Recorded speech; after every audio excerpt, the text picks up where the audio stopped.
तो सरकार ने लोगों को भरोसा दिया है कि गैस की किल्लत नहीं होगी, तेल की किल्लत नहीं होगी, इसलिए सरकार ने एसेंशियल कमोडिटी एक्ट 1955 लागू कर दिया, natural gas supply regulation order 2026 जारी कर दिया है। इन सब के पीछे मकसद ये है, इन सब की रेशनिंग की जाए और जरूरतमंदों तक और प्राथमिक क्षेत्र में पहले गैस और तेल पहुंचाया जाए।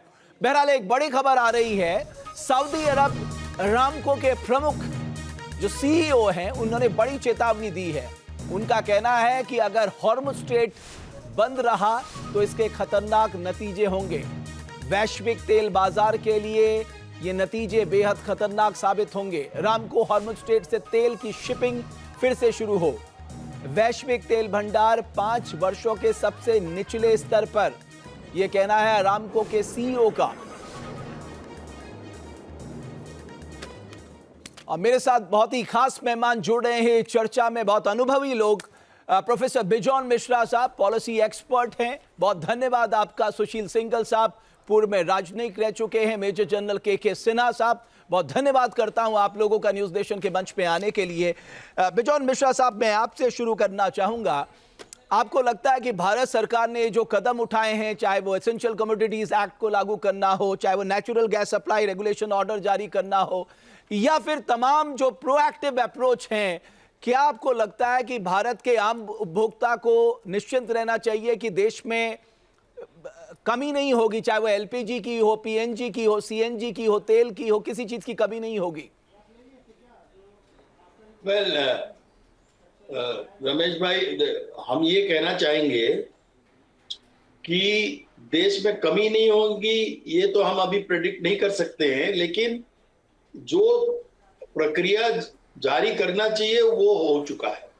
और जो लोग इस पे इन्वॉल्व हैं वो एक्टिवली प्रोएक्टिवली काम कर रहे हैं। तो हम लोगों को बहुत ज्यादा चिंतित नहीं होना चाहिए, पैनिक नहीं होना चाहिए। हम ऑलवेज यही कह रहे हैं, आपके सारे दर्शकों को हम ये कहना चाहेंगे कि आप पैनिक मत होइए, आप घर पे होर्डिंग मत शुरू कर दीजिए, क्योंकि सरकार भी अभी इस ढंग का नियंत्रण रख रहे हैं कि जो भी मिडिलमैन है, जो भी लोग इससे इन्वॉल्व हैं डिस्ट्रीब्यूशन चैनल में, उनके ऊपर नजर रहेगा। उन लोग होर्डिंग नहीं कर सकेंगे, उन लोग मनमानी कीमत नहीं ले सकते हैं और प्रॉफिटियरिंग भी नहीं कर सकते हैं। तो इसलिए हम लोगों को भी एज कंज्यूमर, हम लोगों को भी एक भागीदारी लेना होगा कि हम लोग भी जिम्मेदारी के साथ कंजम्पशन करें, पैनिक ना हो, एक अफवाह ना फैलाएं और इस ढंग से काम करें कि ये जो चुनौती हम लोग के सामने है, सबके सामने है। बिल्कुल।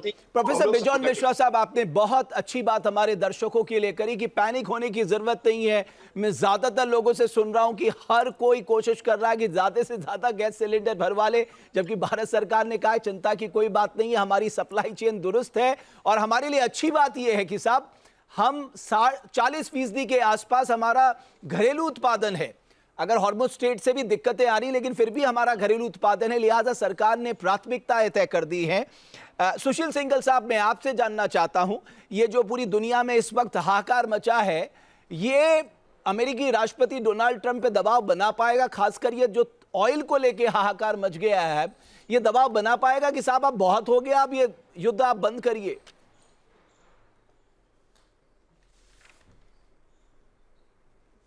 देखिए, बात यह है कि प्रेसिडेंट ट्रंप अपनी मर्जी के मालिक हैं और वो जो है जो चाहते हैं वो करते हैं। उन्होंने खुद कहा हुआ है कि मैं किसी की बात नहीं मानता, केवल मैं अपनी मॉरलिटी जो मेरे को ठीक है मैं वही बात मानता हूँ।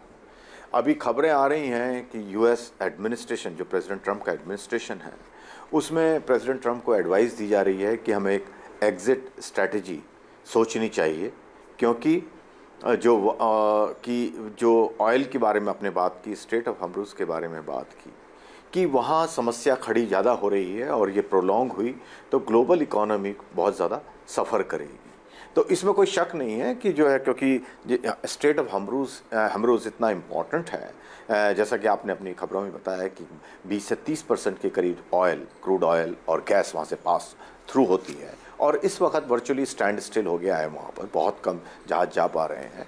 और प्रेसिडेंट ट्रंप अपनी तरफ से बार बार कह रहे हैं कि ऑफ कोर्स मेरे की जो है इसकी कोई समस्या नहीं है और मैं जो है ऑयल की कोई कमी नहीं होने दी जाएगी और दूसरी तरफ वो कह रहे हैं कि मैं जो है नेवी, इनकी अमेरिकन नेवी टैंकर्स को एस्कॉर्ट करेगी, उसकी वो बात कर रहे हैं, जो कि एक बहुत ही, मेरे ख्याल से तो बहुत ही डेंजरस मूव होगा, क्योंकि कम से कम 3 जहाज युद्धपोत इसमें कम से कम एक टैंकर के लिए चाहिएंगे उनको एस्कॉर्ट करने के लिए। और वहाँ नैरो चैनल है और ये वो जो है यूएस नेवी बड़ी इजी टारगेट बन जाएगी। और एक भी अगर ड्रोन, इराकी ड्रोन वहाँ पहुँच गया, उन किसी पर हमला हो गया, उस पर नुकसान हो गया, तो इससे भी लड़ाई का स्वरूप बदल जाएगा और अमेरिका को ज़्यादा इन्वॉल्व होना पड़ेगा और ज़्यादा उसमें। बिल्कुल सिंगल साहब, आपने बहुत महत्वपूर्ण बात की, ये बहुत प्रैक्टिकल अप्रोच नहीं है। हालांकि डोनाल्ड ट्रंप ने कुछ दिन पहले ये बात कही थी, लेकिन जनरल सिन्हा, मैं आपसे समझना चाहता हूं, आपको लगता है कि ये एक ऐसा इक्का है ईरान के पास जो वो जानता था कि जब वो आगे रखेगा तो वो बाध्य कर देगा दुनिया को कि वो अमेरिका पे दबाव डाले? साहब, वो चाहे कह रहा हो कि साहब हम जल्दी नहीं है इस युद्ध को रोकने की, लेकिन वो जो स्ट्रेट ऑफ हॉर्मुज है ये उसके पास सबसे बड़ा तुर्प का इक्का था जिसका इस्तेमाल उसने कर दिया है।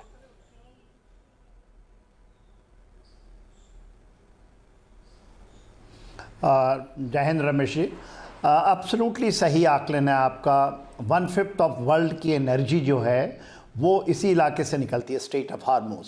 एंड हार्मुज का जो स्ट्रैटेजिक लीवरेजिंग है वो ईरान को खुद बहुत पता है और उसके लिए उसने काफ़ी तैयारी की है।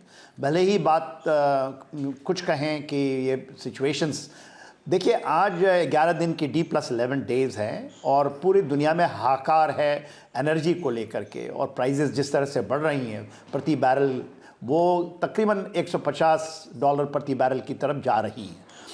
वहाँ ये पहली बार हुआ है, ऐसा नहीं कि स्वेज क्राइसिस हुई थी यदि 1956-57 में हुई है, गल्फ़ वॉर के समय भी आपने खास करके गल्फ़ वॉर 3 जो आपने देखा था, अरब ऑयल क्राइसिस हुई है, या ईरान रेवोल्यूशन के समय, ये होता रहा है।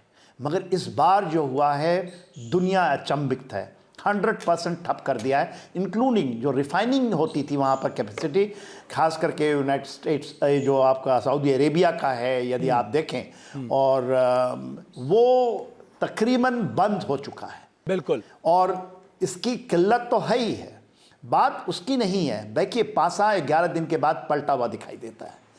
जो आपने देखा होगा जो डिस्ट्रीब्यूशंस हुआ है, खास करके खुर्रमसर 4 मिसाइल का, और जो जब इन्होंने बात किया है फतेह 110 जो कि वेरी एक्यूरेट है, अमेरिकन बेसिस छोड़कर अमेरिका वहाँ से विड्रॉ कर रहा है, ये एक सच्चाई है।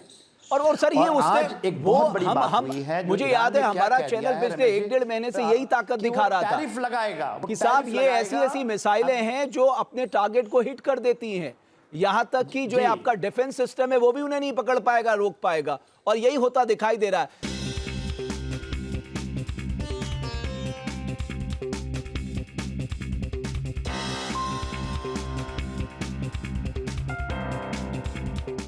आपके मोबाइल पर तुरंत आएगी ब्रेकिंग न्यूज, स्क्रीन पर सबसे पहले दिखेगी बड़ी खबर, देश दुनिया की हर खबर एक जगह। अब आपके मोबाइल पर तुरंत फटाफट इंस्टॉल कीजिए न्यूज़ नेशन ऐप और रखिए खुद को अपडेट।